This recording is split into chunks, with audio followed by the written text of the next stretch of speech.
প্রিয় স্নেহের ফার্স্ট সেমিস্টারের ছাত্রছাত্রীরা, আজকে আমি এই ভিডিওতে যে প্রশ্নগুলো বলতে চলেছি, একদম মর্নিং শিফটে যারা রয়েছো, যারা মর্নিং শিফটে পরীক্ষা দেবে কনস্টিটিউশনাল ভ্যালু, তাদের জন্য একদম খুবই গুরুত্বপূর্ণ এই ভিডিওটি।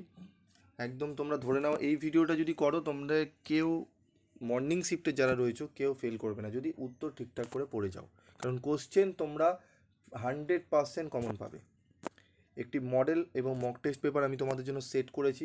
যা যা প্রশ্ন রেখেছি, প্রশ্নগুলো যদি মর্নিং শিফটে যারা রয়েছে বিশেষ করে, তারা যদি পড়ো, একদম 100% তোমরা কমন পাবে।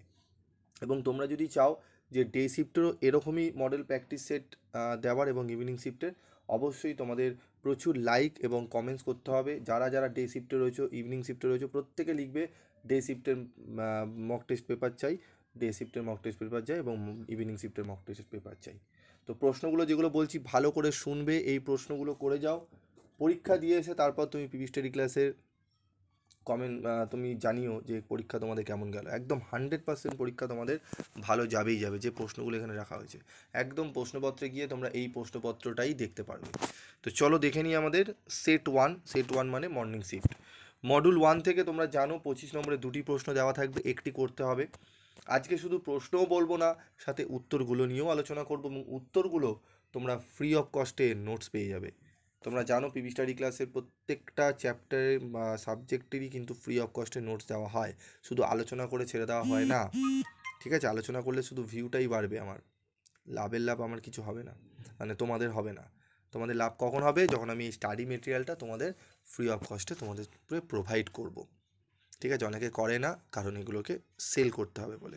চলো দেখে নিই আমাদের মডুল 1 থেকে কি কি প্রশ্ন আমরা পড়তে চলেছি বা পড়বো আমরা, বা পড়ে নিয়েছি। যারা পড়ে নিয়েছো তারা বলবে হ্যাঁ স্যার সব করা প্রশ্ন আমাদের রেডি আছে। যারা পড়োনি, উত্তর নেই, তারা বলবে না স্যার আমাদের পিডিএফ নোটস এই উত্তরটা লাগবে। আমি সম্পূর্ণ উত্তরই তোমাদের দিয়ে দেবো। তো প্রথম যে প্রশ্নটি পড়বে, একদম আসার সম্ভাবনা 99%।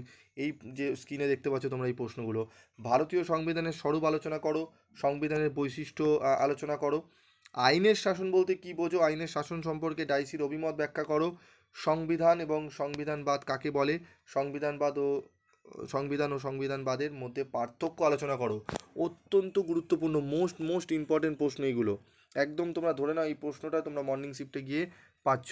ঠিক আছে, তবে তোমরা বলবো না স্যার আমরা যারা ডেতে রয়েছে, যারা ইভিনিংয়ে স্যার এগুলো কি পড়বো না? অবশ্যই এগুলো পড়বে, এখান থেকে তোমাদেরও প্রশ্ন আসতে পারে, তবে তোমাদের সেপারেটলি আমি সেট 2 সেট 3 করে দেবো।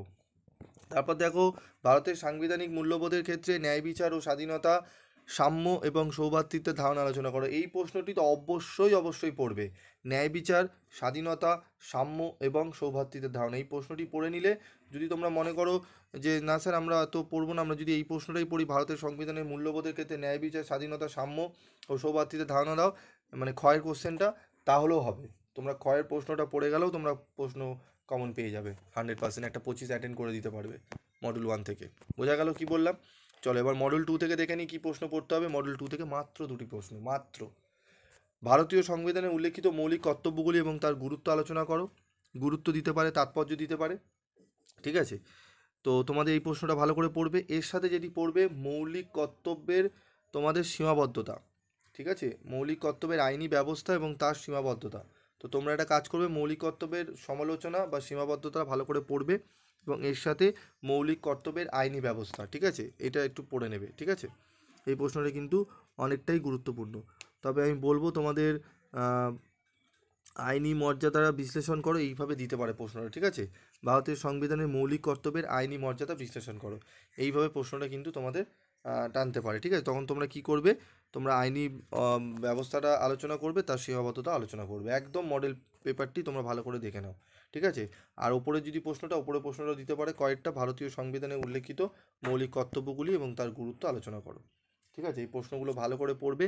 এর সাথে আরেকটি প্রশ্ন আমি দিতাম, তবে আরেকটি প্রশ্ন তোমরা একটুখানি মার্ক করে নাও। এর সাথে তোমাদের দিতে পারে ভারতের সংবিধানে উল্লেখিত মৌলিক কর্তব্যের সংখ্যা কয়টি। ঠিক আছে, এই যে মৌলিক কর্তব্যগুলি কী কী, ঠিক আছে, সংখ্যা কয়টি এবং এর তাৎপর্য, এই প্রশ্নটা তোমাদের কিন্তু ডাইরেক্ট 25 নম্বরও দিতে পারে, এবং নিচে এটি দিতে পারে মৌলিক কর্তব্যের সমালোচনা বা সীমাবদ্ধতা লেখো, মৌলিক কর্তব্যের তাৎপর্য লেখো, এই প্রশ্নটাও দিয়ে দিতে পারে। ঠিক আছে, তো ভালো করে পড়বে, একদম মর্নিং শিফটে এই প্রশ্নটা পড়ে যাও, একদম তোমরা নিশ্চিন্ত থাকো, এর মধ্যেই প্রশ্ন তোমরা কমন পেয়ে যাবে। এর থেকে শর্ট প্রশ্ন হয় না, মাত্র 2টো প্রশ্ন বললাম, 3টে প্রশ্ন মাত্র। ঠিক আছে, 3টে প্রশ্ন পড়ে যাও, একদম তোমরা 100% কমন পেয়ে যাবে। তো চলো এবার উত্তরগুলো দেখে নাও। উত্তরগুলো আমি সাজিয়েছি, উত্তরগুলো ভারতের সংবিধানের স্বরূপ আলোচনা করো, সংবিধানের বৈশিষ্ট্যগুলি আলোচনা করো, উত্তর রয়েছে এখানে। তারপর রয়েছে দেখো এখানে উত্তর রয়েছে তোমরা সংবিধান এবং সংবিধানবাদ কাকে বলে, সংবিধান ও সংবিধানবাদের মধ্যে পার্থক্য আলোচনা করো, পার্থক্যটি তোমরা পেয়ে যাবে। আইনের শাসন সম্পর্কে ডাইসির অভিমত। তারপর রয়েছে দেখো আমাদের সংবিধান ও সংবিধানবাদের মধ্যে পার্থক্য, সমস্ত কিছু এখানে পেয়ে যাবে তোমরা, নোটস পিডিএফ নোটস পেয়ে যাবে। তোমরা কি করে পাবে, তোমাকে অবশ্যই চ্যানেলটি সাবস্ক্রাইব করতে হবে, চ্যানেল সাবস্ক্রাইব করে একটি লিঙ্ক দেওয়া রয়েছে, সেই লিঙ্কে ক্লিক করতে হবে, লিঙ্কে ক্লিক করলে সরাসরি তোমরা গ্রুপে জয়েন্ট হয়ে যাবে, এবং গ্রুপ থেকে তোমরা সম্পূর্ণ ফ্রি অফ কস্টে এই নোটসটা তোমরা কিন্তু কালেক্ট করে নিতে পারবে, এবং যারা অলরেডি গ্রুপে রয়েছো তারা কিন্তু গ্রুপ থেকে পেয়ে যাবে। একটু ধৈর্য ধরো, অন্যান্য নোটস পড়ার আগে একটু পিভি স্টাডি ক্লাসের নোটস এবং সাজেশানটা পড়ে যাও।